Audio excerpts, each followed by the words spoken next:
Sir మిమ్మల్ని చూస్తుంటే, మీరు నడుస్తుంటే, ఆ స్టెప్స్ దిగుతుంటే, ఆ సైడ్ నుంచి చూస్తుంటే నిజంగా శోభన్ బాబు గారిని ముందు నుంచి చూసినట్టు అనిపిస్తుంది. గాడ్ గిఫ్ట్ అండి.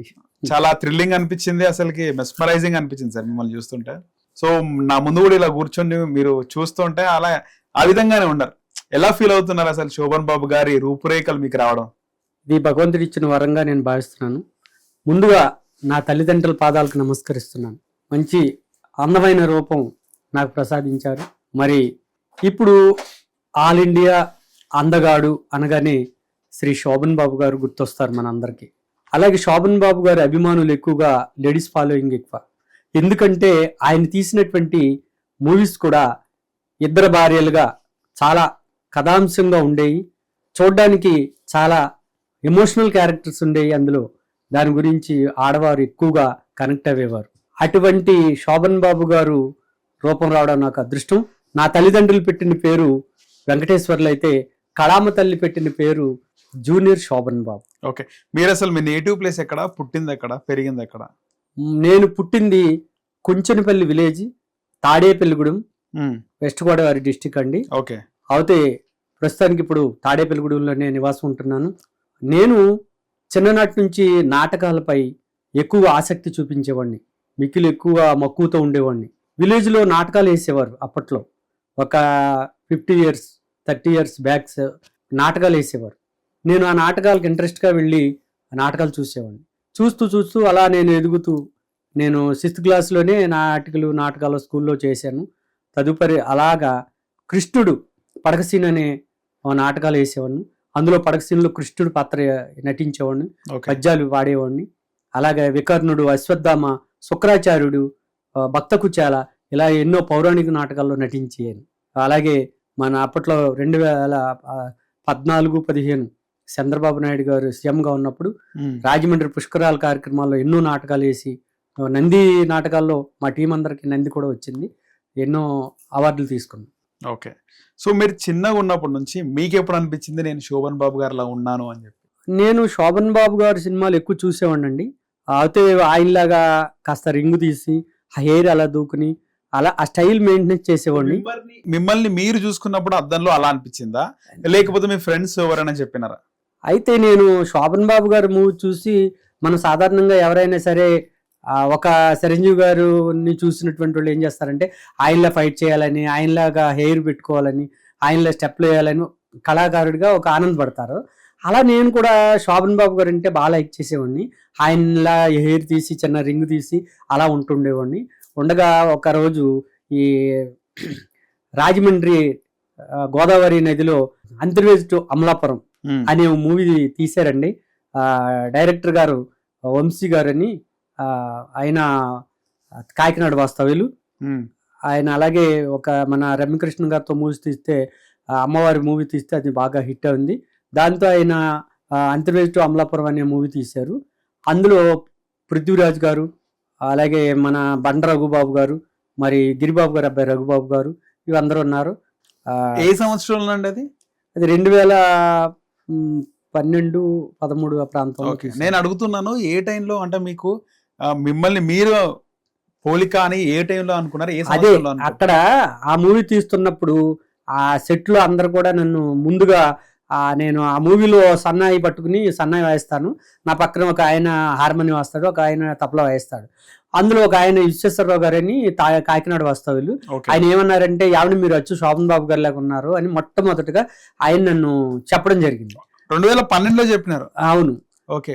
శోభన్ బాబు గారు బ్రతికుండగా, అసలు బ్రతికుండగా నేను ఆయనతో అప్పుడే వేయలేదు మీరు గెటప్? అప్పటికి గెటప్ అయితే వేయలేదు. శోభన్ బాబు గారు బ్రతికుండగా గెటప్ వేయలేదు. శోభన్ బాబు గారిని అయితే కలిసాను నేను. ఓకే. కలిసినారు? మా తాడేపల్లిగూడెం అండి. ఇది అక్కడ బలరామకృష్ణులు అనే మూవీ తీస్తున్నారు మా ఇంటి పక్కనే. అప్పుడు అది చాలా గ్రౌండ్ లో జగపతి బాబు గారు ఎద్దుతో పోట్లాడే సన్నివేశం. ఆయన సెట్ లోకి వెళ్ళారు. అప్పుడు వచ్చి చైర్ ఖాళీగా ఉంటే నేను మన శోభన్ బాబు గారి దగ్గరికి వెళ్ళి నమస్కారం సార్, మీరంటే నేను చిన్నప్పటి నుంచి లైక్ గా ఉంటాను, మీ స్టైల్లో ఉంటానంటే, ఏదయ్యా రింగ్ ఏది, మరి నేను ఫాలో అవుతానన్నా రింగ్ ఏది అని అన్నారు. అప్పుడు ఆవిడ గవ్వుకుని ఇలా హెయిర్ ఇలా కొద్దిగా తీసాను. బాగుందన్నారు. నేను ఇలా నాటికలు వేస్తానంటే ఆర్టిస్ట్ కూర్చొని నన్ను ఇలా చేయబట్టుకుని తన పక్కనే కూర్చోబెట్టుకున్నారు. నిజంగా ఆయన యొక్క మంచి మనసుకి నాకు నమస్కరిస్తున్నానండి.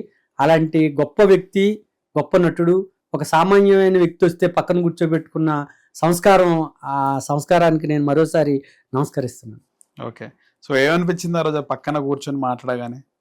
చాలా నాకు సంతోషం వచ్చింది. ఎప్పుడు నేను ఆయన మూవీ చూస్తూ ఆయన అంటే ఎంతో లైక్ చేసేటువంటి వ్యక్తి పక్కన నేను కూర్చున్నానంటే నిజంగా నాకు చాలా సంతోషం. అప్పటికి ఏం చేస్తున్నారు సార్ మీరు? ఇండస్ట్రీలో ఏం చేస్తున్నారు? నేను అప్పుడు ఇండస్ట్రీలో చిన్న చిన్న మూవీస్ లో చేశానండి. మన అల్లరి నరేష్ గారి బందిపోటు అని, జంపు జల అని, ఇలాంటివన్నీ చేసేవాడు ఆయన ఉన్నప్పుడే. రౌడీ ఫెలో ఇటువంటి సినిమాల్లో అక్కడ చేస్తున్నాను. ఆయన కలిసి వెస్ట్ గోదావరిలో చేస్తుండేవాడు. కానీ ఆయన్ని ఈ గెటప్ లో మీరు కనుక ఆయనకు ఎదురుపడితే అయితే వేరే విధంగా ఉండదు, నెక్స్ట్ లెవెల్ అసలు. అప్పటికైతే గెటప్ వేయలేదు. కానీ అనిపించిందా మీకు ఎప్పుడన్నా మిస్సింగ్ ఫీలింగ్ ఉందా? ఆయన ఉన్నప్పుడే ఆయన ముందు ఆయన మరి అంతే కదండి. ఆయన ముందుకెళ్ళి మనం ఈ గెటప్ తేలితే ఆయన కూడా ఎందుకు సార్ థాట్ రాలేదు మీకు అప్పుడు? అప్పటికి అయితే మనం గెటప్ వేయలేదు. అయితే నాలో ఇది అంతర్వేజ్ అమలాపురం ఫైనాన్షియల్ ప్రాబ్లం ఏమైనా ఉండేనా అప్పుడు? ఉందండి. ఈ అంతర్వేజ్ అమలాపురం అనే దాంట్లో ఈశ్వేశ్వరరావు గారు నాకు ఆ పేరు పెట్టారండి. పేరు పెట్టాక శోభన్ బాబు గారు లాగా ఉన్నారంటే అప్పుడు ఇంకా నేను మేకప్ చేసుకుని సేమ్ ఆయన డ్రెస్ లాగా వేసి ఫాలో అయ్యాను.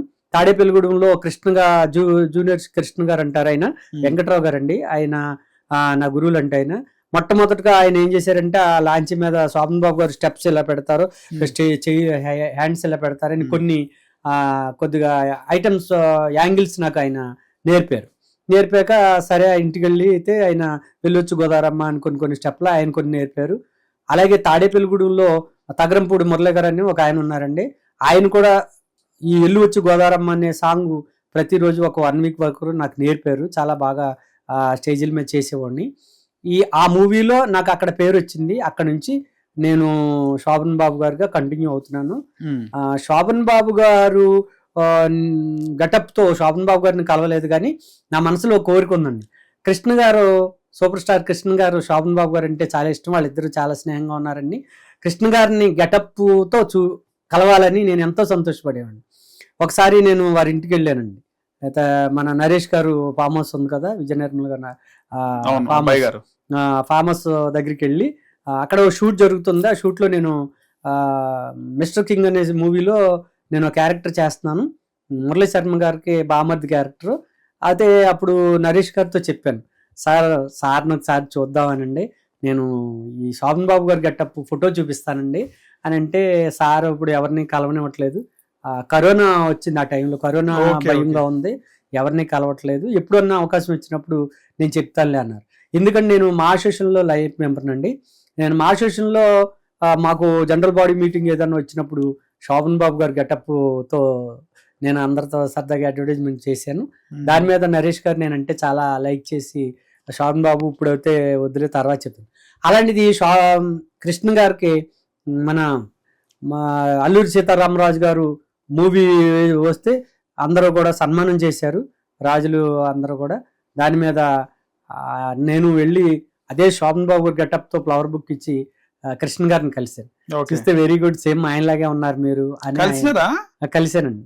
చూస్తే సేమ్ బాబు గారి గెటప్ తోనే వెళ్ళి ఫ్లవర్ బుక్ ఇచ్చి ఒక 5 years అవుద్ది. శోభన్ బాబు గారు గెటప్ వెళ్ళి కలిస్తే ఆయన ఎంతో సంతోషం. అంటే ఏం జరిగింది? అల్లూరి సీతారామరాజు గారు మూవీకి ఆయనకి సన్మానం చేశారు. అక్కడ మా అసోసియేషన్ ఉంది, మా అసోసియేషన్ లయన్స్ క్లబ్ ఉంది కదా, అందులో ఫిలిం నగర్ లో ఫిలిం ఛాంబర్ లో ఆయనకి సన్మానం చేశారు.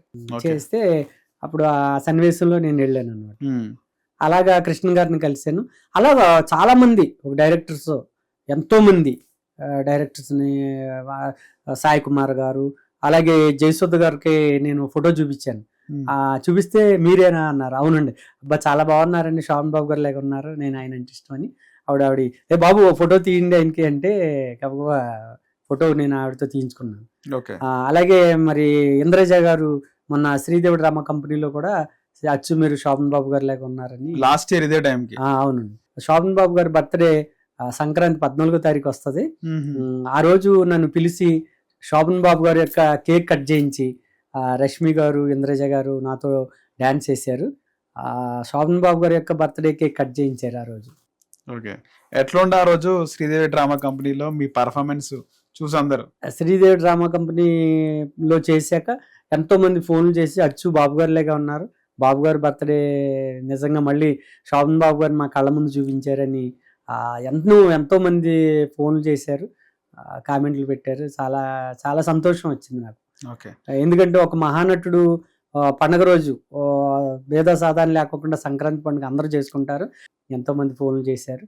అలాగే మా తాడేపల్లిగూడెలో సిటీ కేబుల్ వారు కూడా ప్రతి సంక్రాంతికి అదే టెలికాస్ట్ చేస్తుంటారు. అప్పుడు చాలామంది నాకు ఫోన్లు చేసి అచ్చు శోభన్ బాబు గారు లాగా ఉన్నారని అంటారు. అలాగే మా తాడేపల్లిగూడెం ఉంది, తాడేపల్లిగూడెంలో ఎవరైనా సరే శోభన్ బాబు అని పిలుస్తారు, బాబు గారి పేరుతోనే నన్ను పిలుస్తారు. ఓకే. ఇది ఇలాగా ఈ హైదరాబాద్లో శోభన్ బాబు గారి యొక్క అసోసియేషన్స్, ఫ్యాన్స్ అసోసియేషన్, యూనియన్లు ఎన్నో ఉన్నాయండి. దానికి రామకృష్ణ గారు ఆయన ఒక ఆయన హైదరాబాదు తెలంగాణ యూనియన్ శోభన్ బాబు ఫ్యాన్స్ అసోసియేషన్కి ప్రెసిడెంట్ గారు. వారందరూ ప్రతి సంవత్సరం రవీంద్ర భారతిలో శోభన్ బాబు గారి యొక్క బర్త్డే ఫెస్టివల్ చేస్తుంటారు, సెలబ్రేషన్ చేస్తుంటారు. దానికి మంచి మంచి డైరెక్టర్స్ని, యాక్టర్స్ని పిలిచి బాబు గారి పేరు మీదుగా వారికి సన్మానాలు చేస్తారు. నాకు తెలిసి ప్రతి ఇయర్ నేను వెళ్తానండి. ఈ ఇయర్ మా అక్కయ్య గారు కాలం చేశారు, ఈ ఇయరే నేను వెళ్ళలేకపోయాను. ఈ ఇయర్ నరేష్ గారు, మరి పవిత్ర గారు వచ్చారు, జయసుధ గారు కూడా వచ్చారు. నేను మిస్ అయ్యాను, నేను చాలా బాధపడ్డాను. పోయినసారి అయితే మన అలీ గారు వారి మిస్సెస్కి సన్మానం చేశారు. అలాగే ఆమని గారు, భక్త ప్రహ్లాదలో నటి రోజారమణి గారు, వారిద్దరు కూడా వచ్చారు. వారిద్దరు కూడా నాకు ఫ్లవర్ బుక్ ఇచ్చి అచ్చు శోభన్ బాబు గారు లాగా ఉన్నారని